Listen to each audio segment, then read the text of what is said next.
Di ba? Tas nasipat, yung mababasa sa rad, foresight naman.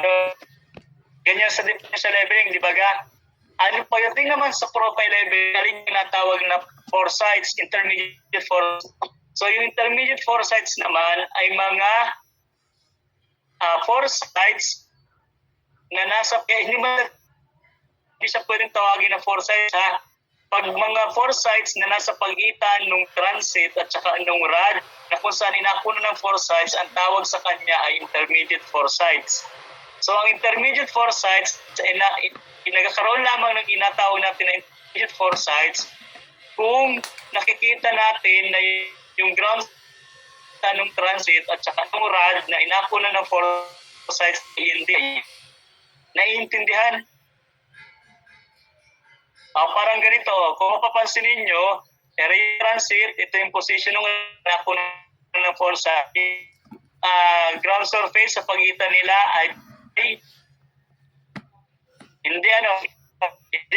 Kaya kung makikita ninyo na ang ground surface sa pagitan nito at saka nito ay hindi pantay, pwede kayong maglagay ng rad dito. Sa halip na kunin nyo muna yung foresight dito ay ilip si rad. Nagbago yung elevation ng point sa ground. Dito, nagbago ang elevation ng point sa ground. Tapos dito, nagbago yung elevation ng point sa ground sa pagitan ng transit at saka ng rad na inakunan ng foresight. Ibig sabihin, akunan mo ng mga elevations ito. Siyempre, makukunan natin kung nasaan siyempre si rad. At tandaan ninyo ha, na ang elevation ay nakukuha kung nasaan si rad. Kung saan inapwesto si rad. So pag kinuha natin ang elevation niyan, diba yan ay dapat na siya ay mga foresights na nasa pagitan ng transit at saka ng rad na inakunan ng foresight ito. So ang tawag sa kanya ay intermediate foresights. Yan, this askas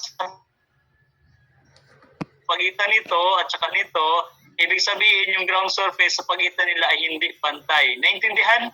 Yes po, sir. Okay na.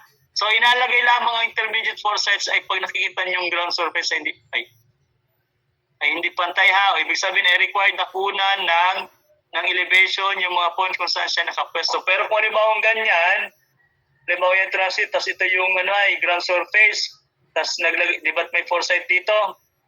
May foresight.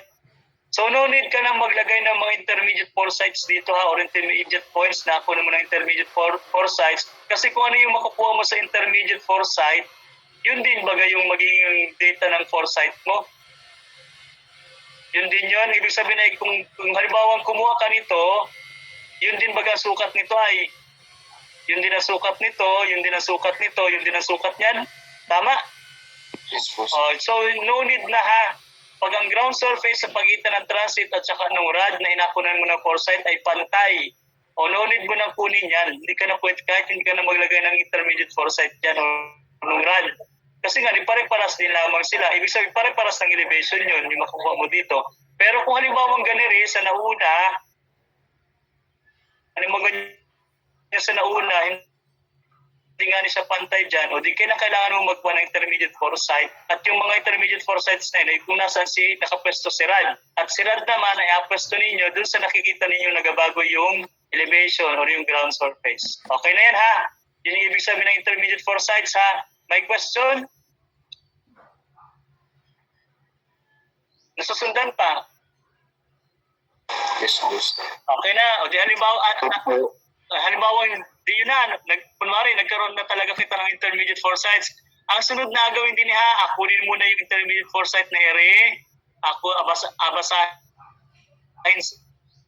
Ang magalaw lang dito syempre yung rad, itong transit, naka-steady yan na ganyan ha, ako na ng intermediate foresight ito, ako na ng intermediate foresight ito ay, tapos ang huli ng akunan dyan ay di yung foresight. Tapos pag nakuna na si foresight, dito ay, saka lamang ito malipat.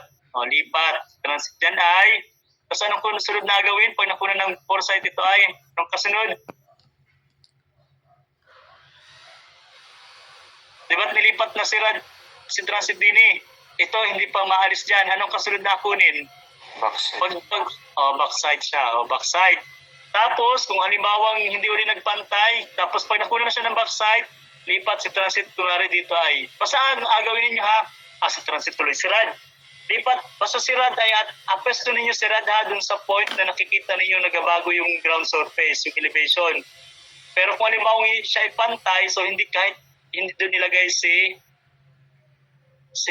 rad. O di assuming na din nagbago yung elevation ng point doon sa ground. Hindi mo dito nilagay. Hindi mo dyan nilagay at nakita mo nagabago yung elevation ng point doon sa ground dito, kailangan maglagay ka ng rad dyan dito sa mga yan.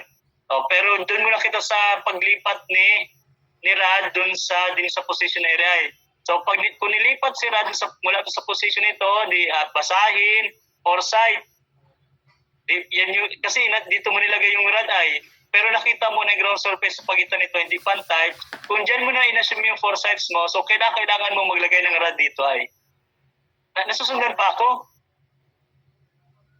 Yes po, sir. Okay pa. Tapos nung naglagay ka ng mga rad dyan, kasi nga hindi yan pantay, so ako na niya ng foresight. Ang tawag na dito ay intermediate foresights.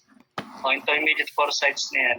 Yung mga yan, intermediate foresights. O ganun uli ang setup. Pagkatapos makuha ng intermediate foresights, at siyempre ang kasunod na ipagkuha ng foresight, o lipat uli si transit doon hanggang matapos ka sa dulo.